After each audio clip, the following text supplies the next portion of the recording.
আবারও লরির ধাক্কায় আহত এক স্কুল ছাত্রী। ঘটনাটি ঘটেছে আজ সন্ধ্যায় আরামবাগের নবপল্লী বীরতলা এলাকায়। আহত ছাত্রী আরামবাগের নওপাড়ার বাসিন্দা, নাম সঞ্চয়িতা দাস। জানা গেছে যে বাড়ি থেকে সাইকেল নিয়ে রাস্তা দিয়ে আসার সময় একটি লরি তাকে ধাক্কা মারে। এরপর সাইকেল থেকে ছিটকে পড়ে যায় ওই ছাত্রী। এরপর স্থানীয় লোকজনের সহায়তায় আহত ওই ছাত্রীকে আরামবাগ মেডিকেল কলেজ ও হাসপাতালে ভর্তি করা হয়। বর্তমানে সে সেখানেই চিকিৎসাধীন। কিন্তু কথা একটাই, দিনের পর দিন যেভাবে রাস্তায় দুর্ঘটনা বেড়েই চলেছে, তাতে যেন রাস্তা চলা একেবারেই দুর্বিষহ হয়ে যাচ্ছে। কোথাও আবার চলে যাচ্ছে খুদেদের প্রাণ। এই বিষয়ে স্থানীয়দের বক্তব্য হলো, হাসপাতাল থেকে প্রফুল্লচন্দ্র রেল স্টেশনে যাওয়ার রাস্তাটি সব সময় ব্যস্ত থাকে। তার উপর যেভাবে রাস্তার ধারে ইমারতি দ্রব্য ঢালা আছে, তার জন্য রাস্তার আয়তন বেশ অনেকটাই সংকুচিত হয়ে গেছে।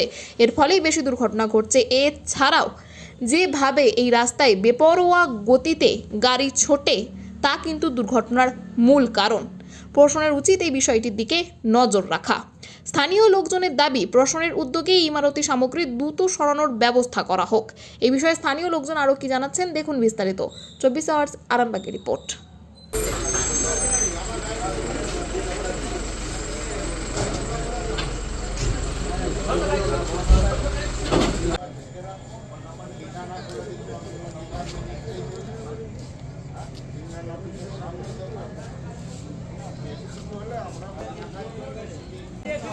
আমি পড়তে যাচ্ছিলাম, দিয়ে এবার রাস্তার ধারে বালি ছিল, আমি বালিটা তাও পেরিয়ে পড়েছিলাম, আমি রাস্তার নিচে নেমে পড়েছিলাম, তাও লরিটা এসে আমাকে নেমে যায়।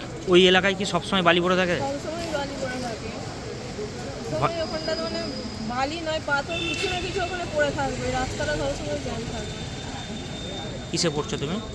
আমি এখানে পড়ছি। কোন স্কুলে? ঠিক হয়, কি নাম তোমার? সঞ্চিতা দাস। পা কেমন আছে? খুব যন্ত্রণা হচ্ছে? যন্ত্রণা হচ্ছে খুব। আমার মেয়ে আরামবাগে পড়তে আসছিল, তো পিছন থেকে একটা লরি এসে ধাক্কা পড়ে। তো ও মেয়ে সাইডেই ছিল, রাস্তার ধার দিয়ে আসছিল। কিন্তু সবচেয়ে বিপজ্জনক হয়ে গেছে, রাস্তার ধারে প্রচুর পরিমাণে বালি আর এসব রাখা আছে। এর জন্যে ব্যবস্থা করা উচিত। আর গাড়ির কোনো হেল্পার নেই, আর নেই। হ্যাঁ, গাড়ি বেপরোয়াভাবে এই রাস্তার মধ্যে দিয়ে ছোটাছুটি করে। আমার মেয়ে গুরুতর আঘাত পেয়েছে। কি নাম মেয়ের? মেয়ের নাম হচ্ছে সঞ্চিতা দাস। কোন আমার ক্লাসে বাবা, পড়ে? আমার নাম সঞ্জয় দাস। কিসে পড়ে ও? ও 11-এ পড়ে, সায়েন্সে। কোথায় বাড়ি? নপাড়ায়। কোনখানটায় হয়েছে এটা?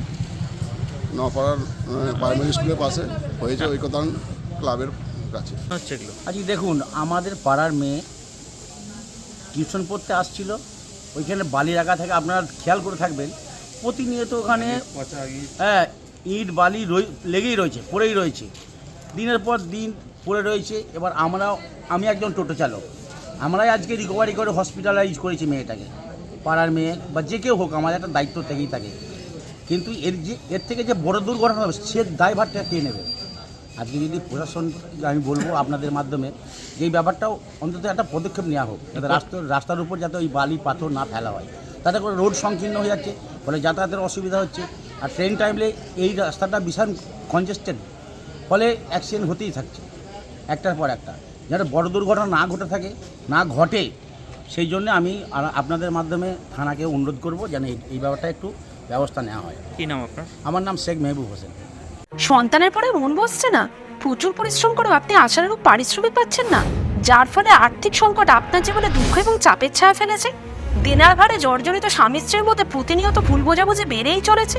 নতুন বাড়ি কিনেছেন, কিন্তু সেই স্বপ্নের বাড়িটা যেন আরও দুর্ভোগ নিয়ে এসছে আপনার জীবনে। আপনি ভাবছেন সস্তায় পাওয়া বাড়িটা নেওয়াটাই কি সঠিক সিদ্ধান্ত ছিল? এমনই সব দ্বিধাদ্বন্দ্ব এবং জীবনের কঠিন মুহূর্তে আপনাকে সঠিক পথে পরিচালিত করবেন আন্তর্জাতিক খ্যাতিসম্পন্ন স্বর্ণপদক ও স্বর্ণ মুকুটপ্রাপ্ত ডক্টর অজয় শাস্ত্রী।